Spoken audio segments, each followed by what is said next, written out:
السلام علیکم۔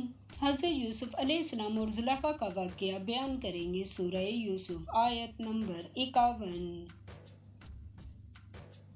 اعوذ باللہ من الشیطان الرجیم، بسم اللہ الرحمن الرحیم۔ لائک کریں، سبسکرائب کریں اور بیل آئیکن پر کلک کریں۔ بادشاہ نے عورتوں سے پوچھا کہ بھلا اس وقت کیا ہوا تھا جب تم نے یوسف علیہ السلام کو اپنی طرف مائل کرنا چاہا؟ سب بول اٹھیں کہ حاشا اللہ، ہم نے اس میں کوئی برائی معلوم نہیں کی۔ عزیز کی عورت نے کہا، اصل یہ ہے کہ میں نے اس کو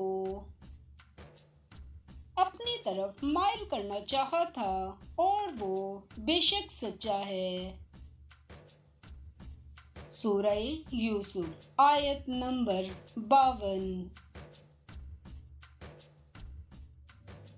یوسف نے کہا کہ میں نے یہ بات اس لیے پوچھی ہے کہ عزیز کو یقین ہو جائے کہ میں نے اس کی پیٹھ پیچھے اس کی امانت میں خیانت نہیں کی اور خدا خیانت کرنے والوں کے مکروں کو روبرا نہیں کرتا۔ سورہ یوسف آیت نمبر 53۔ اور میں اپنے تئیں پاک صاف نہیں کہتا، کیونکہ نفس امارہ انسان کو برائی ہی سکھاتا رہتا ہے، مگر یہ کہ میرا پروردگار رحم کرے، بے شک میرا پروردگار بخشنے والا مہربان ہے۔